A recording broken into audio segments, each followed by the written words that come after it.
अस्सलामुअलैकुम वरहमतुल्लाहि वबरकात। ऑनलाइन आसान इस्लामी का मेरे बिलू फैसलाबाद से सैयद शुएब उज़ैर शाह आपसे मुखातिब है। उम्मीद है कि देखने वाले तमाम दोस्त अहबाब खैरियत से होंगे। मैं रब तआला से आप सब के लिए दुआ गो हूँ। अल्लाह ताला आप सबको इज़्ज़त और सलामती वाली ज़िंदगी अता फरमाए और आपकी ज़िंदगी के हर किस्म के मामलात में अल्लाह करीम आसानियाँ पैदा फरमाए। माह मुक़द्दस के आखिरी अय्याम है। कल को हो सकता है कि 29वां रोज़ा आखिरी रोज़ा हो, तो माह रमज़ान के आखिरी लम्हात हैं। तो मैं आज 29वीं रात है। मैं रब ताला से दुआ गो हूँ, अल्लाह आपकी ज़िंदगी के हर किस्म के मामलात, आपकी कोई भी परेशानी, कोई भी तकलीफ़, किसी भी किस्म की आप आजमाइश में हैं, अल्लाह ताला आपकी हर किस्म की तकलीफ़, परेशानी, आजमाइश को अल्लाह ताला अपनी रहमत से दूर कर दे। अल्लाह आपके दुखों को सुखों में, आपकी परेशानी को आसानी में बदल दे। रब्बुल आलमीन कादर है हर चीज़ पे। तो मैं अपने कादर खालिक मालिक से ये दुआ गो हूँ, मेरा हम सब का खालिक व मालिक हमारी ज़िंदगियों को आसान कर दे। अल्लाह ताला हमारी ज़िंदगियों को कामयाबियों से हमकिनार करे। रब ताला हमारी ज़िंदगियों को दीन इस्लाम के मुताबिक हमें गुजारने की तौफीक दे। तो जहाँ पे ये माह रमज़ान जो सा गुज़र आया ना जी, ईद के आने की दोस्तों को खुशी है, वहीं पे यकीन करें कि तकलीफ़ भी है, परेशानी भी है, दुख भी है। वो किस चीज़ की दुख तकलीफ़ परेशानी है? वो इस चीज़ की दुख परेशानी है कि माह रमज़ान आने से पहले जो हमारी मस्जिदों के हालत थी, आज फिर उसी जगह पे जा पहुंची है। और यकीन करें कि ईद के दिन फ़जर की नमाज में वही 2, 3, 4 बंदे होते हैं फ़जर की नमाज में। तो ये नमाजी रमज़ान के साथ ही ये मौसम देखें कि अल्लाह ताला कलाम पाक के अंदर फरमाते हैं, मैं किसी पे मेरा ना मकसद आपको कतन तौर पे तकलीफ़ देना नहीं होता। यकीन करके जाने, आपको शायद हमारी कोई बातें कुछ सख्त लगती होंगी कि यार शाह साहब ये रिश्तों वाला चैनल है, शाह साहब हमसे दीन की बातें, सख्त बातें भी कर देते हैं। तो यकीन करें वल्लाह मेरा रब जानता है हमारी नीयतों को, कि मेरे दिल के अंदर आपके लिए बड़ी मोहब्बत है। ईमानदारी की बात है, मैं कोई बहुत बड़ा आलम नहीं हूँ, एक अदना सा तालिब इल्म हूँ। पर जो बातें मुझे लगता है ना कि ये बातें हमारी ज़िंदगी के लिए जो से है वो हमारी आखिरत इनसे ख़राब होने का ख़तरा है। मैं वो बातें आपसे शेयर कर देता हूँ ताकि रिश्तों के साथ साथ आपकी आखिरत भी बच जाए। तो मैं समझता हूँ अच्छा दोस्त, अच्छा साथी, अच्छा भाई वही है जो आपकी दुनिया के साथ साथ आपकी आखिरत की भी फ़िक्र करता हो कि यार हमारे बहन भाइयों की आखिरत भी बन जाए, आखिरत ख़राब ना हो जाए। दुनिया तो ये गुजर जानी है, गुजर रही है, बड़ी अच्छी गुजर रही है। शुक्र अल्लाह का, जो सांस ले रहे हैं वो ख़त्म हो रहे हैं, जो दिन गुजार रहे हैं वो ज़िंदगी में से कट रहे हैं, कम हो रहे हैं ना। जो हम गुजार रहे हैं, जो सांसें ले रहे हैं वो हमारी सांसें जो अल्लाह ने लिखी है ना इतनी लेनी है, उनमें से कम हो रही हैं। तो इसलिए गुजारिशात करने का मकसद सिर्फ यही होता है कि हमारी आखिरत भी बच जाए। कलाम पाक के अंदर अल्लाह ताला फरमाते हैं, वैलुल लिल मुसल्लीन अल्लज़ीना हुम अन सलातिहिम साहून। अल्लाह ताला फरमाते हैं वैल है, वैल जहन्नम की एक मशहूर ज़माना, एक गड़ा है, एक जहन्नम का एक ठिकाना है जिसका नाम वैल है। अल्लाह ताला फरमाते हैं वैलुल लिल मुसल्लीन अल्लज़ीना हुम अन सलातिहिम साहून। अल्लाह ताला फरमाते हैं कि वैल है जहन्नम की वो वादी है उन ऐसे लोगों के लिए जो अपनी नमाज़ों के अंदर सुस्ती करती है। तो जो सीधे से पढ़ते ही नहीं है उनका तो फिर अल्लाह ही हाफ़िज़ है। शैतान ने एक सजदे से इनकार किया था। अल्लाह ताला ने कहा था कि इसे सजदा करो आदम को, एक सजदे से इनकार किया। अल्लाह ताला ने अपने जो से फरिश्तों की सफ़ से अल्लाह ने निकाल दिया, क़यामत तक लानती और मदूद हो गया। तो आप देखें कि रमज़ान गुज़र चुका है, तकरीबन आखिरी अय्याम है। कल का ज़्यादा होगा तो परसों का भी रोज़ा हो जाएगा, 30 हो जाएंगे, वरना तो ज़्यादा चांसेस 29 रोज़ों की हैं। तो ये रमज़ान हमसे जुदा हो जाएगा, वल्लाह पता नहीं ज़िंदगी में दोबारा आए या ना आए। तो जिन लोगों ने अभी तक, जिन बहन भाइयों ने अभी तक अपने रब से इस्तिग़फ़ार नहीं ना की, यकीन करें अभी भी टाइम है।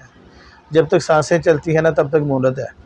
मैं ना देख रहा था, ये शायद आप दोस्तों ने भी वीडियो देखी हो, एक ना दुबई का वाक़या है। वहाँ पे नमाज हो जाती है, एक शराबी होती है, उसने नशई, वो मस्जिद में आ जाता है, नमाज हो जाती है, आके कारी के साथ झगड़ा शुरू करता है, जी मुझे नमाज़ पढ़ाओ, मुझे नमाज़ पढ़ाओ।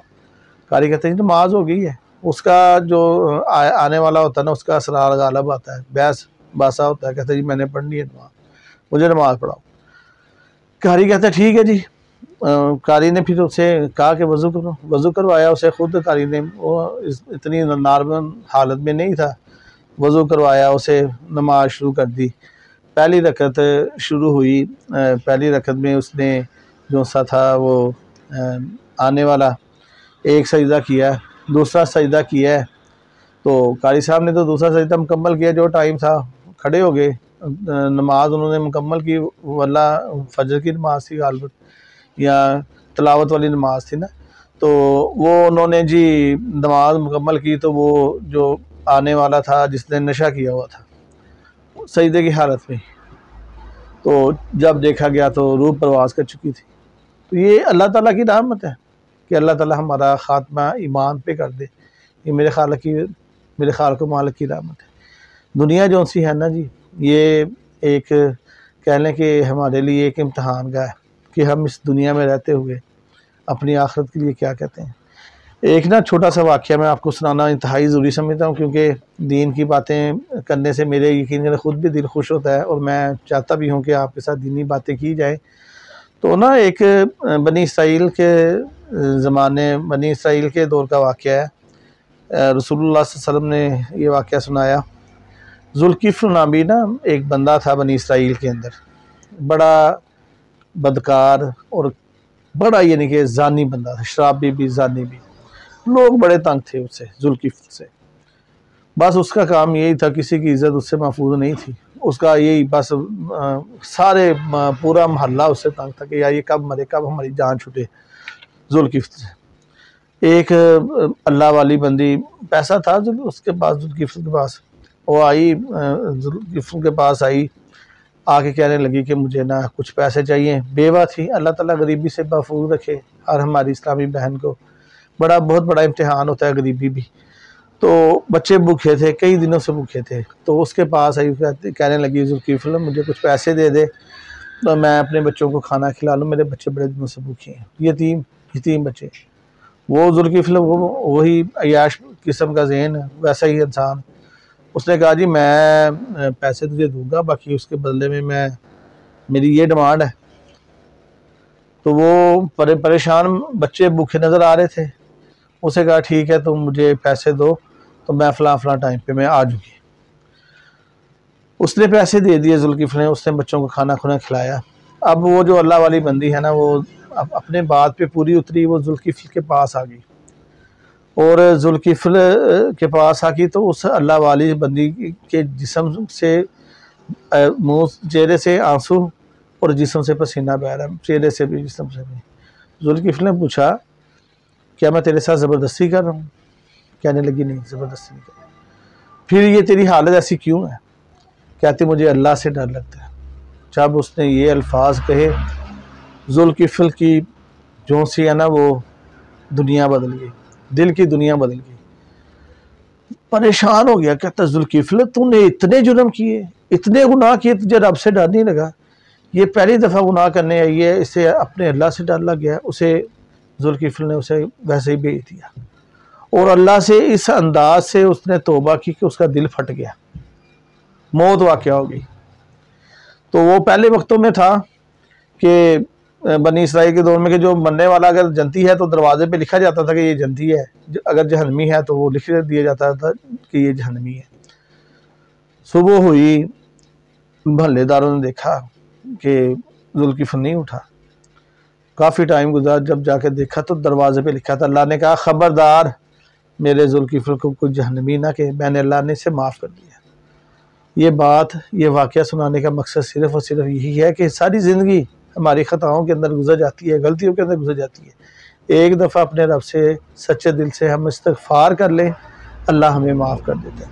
रसूलुल्लाह सल्लल्लाहु अलैहि वसल्लम ने फरमाया कि जहन्नम की आग कई सालों तक अल्लाह ताला ने उसे कई 100 सालों तक तपाया, कई 100 सालों तक। पहले उसका रंग लाल हुआ, फिर काला हुआ, ऐसे यानी कि कई 100 साल तक अल्लाह ताला ने उसे जलाया, गर्म किया। पूरी कायनात का पानी मिलके भी उस आग को ठंडा नहीं कर सकता। रसूलुल्लाह सल्लल्लाहु अलैहि वसल्लम ने फरमाया कि वो बंदा जो अल्लाह के डर से, जिसकी आँख से एक आंसू बह गया, अल्लाह के डर से, अल्लाह के खौफ से, अल्लाह ने उसके ऊपर जहन्नम की आग को ठंडा कर दिया, एक आंसू। तो अल्लाह के आगे रोएं, अपने गुनाहों की इस्तग़फ़ार करें। माह मुबारक के आखिरी अय्याम है, इसमें अपने रब को राज़ी कर लें। अल्लाह इंशाअल्लाह अल्लाह हमारी गलतियों को, कमियों कोताहियों को माफ़ करने पे भी कादिर है, और उन गलतियों, कमियों, कोताहियों को अल्लाह ताला नेकियों में बदलने में पे भी कादिर है। तो मोहलत है, सांसें चलती है, मोहलत है। इससे पहले कि मोहलत ख़त्म हो जाए, तौबा के दरवाज़े बंद हो जाए, अपने रब से अपने गुनाहों की इस्तग़फ़ार कीजिए। अल्लाह ताला मेरे समेत हम सबको सिराते मुस्तकीम पे चलाए, और अल्लाह हमारे गुनाहों को माफ़ करते हुए अल्लाह हमें अपनी जन्नतों का वारिस बनाए। तो दो रिश्ते हैं जी, दोनों की डिटेल आपके साथ शेयर करते चलें। पहला रिश्ता बहन का है, आपको पता है बहन की हम तस्वीर शेयर नहीं करते, तो एक फ़र्जी तस्वीर आप इनकी देख सकते हैं जी बहन की। इनकी जो सी है जी उम्र 20 साल है, और इनके वालिद साहब का नाम जो है जी तारक भट्ट है, और तलीम जो सी है जी इस बहन की FA है। 5 फीट इस बहन की हाइट है। 3 बहनें हैं, 1 भाई है, और मदर हाउस वाइफ है। वाले साहब जो से हैं जी गवर्नमेंट जॉब रेलवे के अंदर हैं, जॉब करते हैं वाले साहब। इन्हें कोई यूरोप कंट्री का जो सा जी वो रिश्ता इन्हें दरकार है। स्पेन से हो जाए, इटली से हो जाए, फ्रांस से हो जाए, अमेरिका से हो जाए। कास्ट बट या इसके अलावा किसी भी इनके बट कास्ट में, जट में, मुगल में लड़के की एजुकेशन कम अज़ कम FA तक हो। उम्र जो सी है वो 25 से 30 साल तक हो जाए। अच्छी और शरीफ फैमिली से बिलोंग करता हो। एड्रेस जो सा इनका है जी करीमपुरा रेलवे क्वार्टर लाला मूसा 176 ब्लॉक में ये इनकी रहायश है। तो ये इनका रब्ता नंबर है जी 0322 59 96 033। ये इनका व्हाट्सअप नंबर है। हल्फन तस्दीक के बाद डिटेल आपके साथ शेयर की है। तो कोई भी यूरोप से भाई हो जो इस रिश्ते में इंटरेस्टेड हो, आप इनके नंबर पे इनसे रब्ता कर सकते हैं। यही हमारा तरीकाकार है जी ऑनलाइन आसान इस्लामी का मेरे बिरू में फ़ीस बिला रिश्तों का। हम आपको डायरेक्ट फैमिली का रब्ता नंबर देते हैं। जो भी मालूमात आपसे शेयर होती है हल्फन होती है। हल्फन तस्दीक देने के बाद फिर हम आपके साथ शेयर करते हैं। तो यहाँ पे एक बात आपसे वादे कर दूँ कि किसी भी फैमिली से आप अपने रवाबत बढ़ाते हैं, उनकी वेरिफिकेशन करना, उनकी तहकीक करना आपकी ज़िम्मेदारी है। खुदा न खास्ता किसी भी नाखुशगवार वाक़े की सूरत में हमारा ये अदारा हम कतन तौर पर ज़िम्मेदार नहीं होंगे, क्योंकि हम आपको पहले ही बताते हैं कि किसी भी फैमिली से रवाबत बढ़ाएँ, उनकी वेरिफिकेशन करना आपकी ज़िम्मेदारी है। तो आज के रिश्ते की डिटेल की तरफ आते हैं जी। इस भाई की आप तस्वीर कहीं पे देख सकते हैं। इनका नाम तारक महमूद है, वालिद साहब का नाम गुलाम दस्तगीर है, और वालदा का नाम जो है रशीदा बीबी है। वो फोत हो गई है वालदा इनकी। ज़ात इनकी जो है जी ऐवान है, और 45 साल इनकी उम्र है। हाइट इनकी 5'5" है, और तलीम जो सी थी इन्होंने BCom किया है, और इनका जो है जी रोज़गार इनकी जॉब भी है, उसके अलावा मास्टर इनका बिजनेस भी है। घर ज़ाती अपना है। 1 भाई शादीशुदा है, और 3 बहनें जो है वो शादीशुदा है। वालदा वफात पा चुकी हैं। पहली बीवी और वाले साहब से दूसरी शादी की इजाज़त है। बड़ी बात है, कहते हैं पहली बीवी से इजाज़त है और वाले साहब से भी। तो ये दूसरी शादी करना चाहते हैं, अफोर्ड करते हैं। आप इनकी तस्वीर और इनका रब्ता नंबर स्क्रीन पे देख सकते हैं 0321 490 1500। ये इनका व्हाट्सअप नंबर है। हल्फन तस्दीक के बाद डिटेल शेयर की है जी। हमारी कोशिश अवलिन यही होती है कि जो पहली शादी वाले हैं ना, यानी कि कुंवारे या डिवोर्स वाले, उनके रिश्ते ही आपसे शेयर करें। तो इस भाई साहब ने मुझे काफ़ी फोर्स किया, तो मैंने कहा जी चलिए आपका भी लगाते हैं, चैनल आपका ही है। तो ज़्यादा मेरी कोशिश यही होती है कि सिंगल रिश्ते लगाएं। तो देखें हमारे दीन के अंदर ना जी शादियों की अल्लाह ताला ने, रसूलुल्लाह सल्लल्लाहु अलैहि वसल्लम ने अगर दीन के अंदर थोड़ी बहुत भी दूसरी तीसरी चौथी शादी से हमारे मुआशरे के अंदर, जो कि एक बहुत बड़ा मसला बन चुका है, अगर इन दूसरी तीसरी चौथी शादी से कोई मसले बनते होते ना, यकीन करें कि रसूलुल्लाह सल्लल्लाहु अलैहि वसल्लम हमें कभी भी, अल्लाह हमें कभी भी दूसरी तीसरी चौथी शादी की इजाज़त ना देते, बिल्कुल तौर पे ना होती। इस्लाम हर उस काम से रोकता है जो हमारे मुआशरे के लिए, हमारी ज़िंदगियों के लिए नुकसानदेह है, और हर उस काम की हमें इजाज़त होती है। इस्लाम हमें इजाज़त देता है जो हमारे मुआशरे के लिए, जो हमारी ज़िंदगी के लिए जो है वो आसानी और क्या लेंगे बेहतरी का जो है सबब हो। तो एक छोटा सा वाक़या, दीन की बातें तो पहले ही आपसे बहुत हो गई हैं। हम है ही असल में ना जी, जब हम पैदा हुए हैं ना, वाले साहब अल्लाह ताला उन्हें अपने जवारे रहमत में जगह दे, तब से हमने दीन सुनना शुरू किया, और अभी तक अल्लाह का करोड़ों बार शुक्र है कि शायद किसी बड़े आलम को भी उतने मसले मसाइल ना आते हों जितने अल्हम्दुलिल्लाह सुम्मा अल्हम्दुलिल्लाह हम जैसे तालिब इल्म को आते हैं। उसकी वजह ये है कि हमने अपने बड़ों से शुरू से लेके अब तक हमने मसले सुने हैं, दीन की बातें सुनी हैं। तो एक बंदा अल्लाह के रसूल सल्लल्लाहु अलैहि वसल्लम के पास आए, एक साहबी, कहने लगे या रसूलल्लाह सल्लल्लाहु अलैहि वसल्लम मेरे हालात बहुत ख़राब हैं माली तौर पे, आपसे समझना निकाह कर लो। निकाह कर लिया उसने जी, उन्होंने निकाह कर लिया। फिर आए या रसूलल्लाह हालात आगे से भी ज़्यादा ख़राब हो गए, आपसे फिर निकाह कर लो। फिर निकाह कर लिया। फिर आए आपसे सल्लल्लाहु अलैहि वसल्लम के भाई या रसूलल्लाह हालात पहले से भी ज़्यादा ख़राब है, आपसे फिर निकाह कर लो। मुझे लगता है तीसरे के चौथे निकाह पे, तीसरा निकाह गालबन तीसरी दफ़ा जब आए आपने फिर निकाह का जब तीसरी शादी की तो हालात अल्लाह ने अच्छे कर दिए, बहुत ही अच्छे कर दिए, तो फिर आए कहने लगे या रसूलल्लाह मेरे हालात अच्छे हैं। तो ये शादी से करने से रसूलुल्लाह सल्लल्लाहु अलैहि वसल्लम में हालात तंग थे, उसके बावजूद आप ने निकाह का कहा कि आप निकाह करो।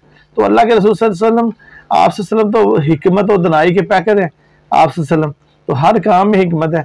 तो यहाँ पे हमारी बहनों को दूसरी शादी के लिए तो बड़ी परेशानी होती है। तो ये दीन है, दीन है। अगर आप इसे कोई अपनी अना का मसला बना लेंगे ना, तो ये आपकी अना जो सी है ना, वो तो फिर बात ही अलग हो जाती है ना। अगर आप इसे दीन समझेंगे, अगर आपकी खामद, आप समझते हैं खामद आपके अफोर्ड करते हैं दूसरी शादी को, आपके खामद जो से हैं वो इंसाफ से चल सकते हैं, तो आप उन्हें इजाज़त दें। क्यों नहीं देती हैं आप इजाज़त दें? क्योंकि उन्हें इजाज़त अल्लाह ने दी है, अल्लाह के रसूल सल्लल्लाहु अलैहि वसल्लम ने दी है। आप रोकने वाले, आपका हक नहीं बनता कि आप रोकें। यकीन करें, आपसे सवाल हो सकता है। ऐसे हमारे बहुत से मिसालें मौजूद हैं।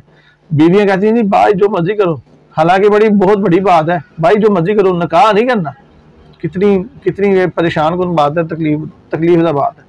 तो अल्लाह ताला ऐसी बहनों को, हमारी बहनों को मैं तो ये कहूँगा दीन की समझ दे, और अल्लाह ताला ऐसी बहनों को हदायत भी दे, हमें भी अल्लाह हदायत दे, और अल्लाह ताला हम सबको दीन इस्लाम पे, इस मीठे प्यारे और लाजवाब बेमिसाल दीन पे अल्लाह हमें चलने की तौफीक दे। अगले रिश्तों की वीडियो के साथ जी इंशाल्लाह आपसे दोबारा मुलाकात होगी। अभी मुझे लगता है छुट्टियां भी शुरू हो जानी है। आज 28 होगी रमज़ान की और कल 29वां हो जाए, तो छुट्टियां भी आगे। अगर तो प्रपोजल मजीद हमारे पास आएंगे तो इंशाल्लाह आपसे शेयर करेंगे, अगर ना आए तो फिर ईद के बाद। बाकी गपशप जो सी है वो इंशाल्लाह ईद वाले दिन भी आपसे होती रहेगी, क्योंकि आपसे जो हमारा तल्लक रिश्ता है ना, एक मोहब्बत प्यार का बन चुका है। जब तक हम आपसे बात नहीं करते हमारा दिन नहीं गुजरता, यकीन करें। तो इंशाल्लाह आपसे बातें होती रहेंगी। आपकी खुशियों में हम भी इंशाल्लाह खुशी महसूस करते हैं और करेंगे, और आपकी खुशियों को इंशाल्लाह हम कोशिश करेंगे कि मज़ीद अल्लाह से दुआ भी करें और कोशिश भी करें आपकी खुशियाँ अल्लाह मज़ीद उनमें बरकतें दे। तो रिश्तों की पब्लिसिटी बिल्कुल फ्री है जी, आपके यूट्यूब पे, फेसबुक पे, व्हाट्सएप पे रिश्तों की हम पब्लिसिटी फ्री करते हैं। इसके अलावा अगर आप पर्सनल में फौरी रिश्ता देखना चाहते हैं तो वो रिश्ते फीस के साथ होंगे।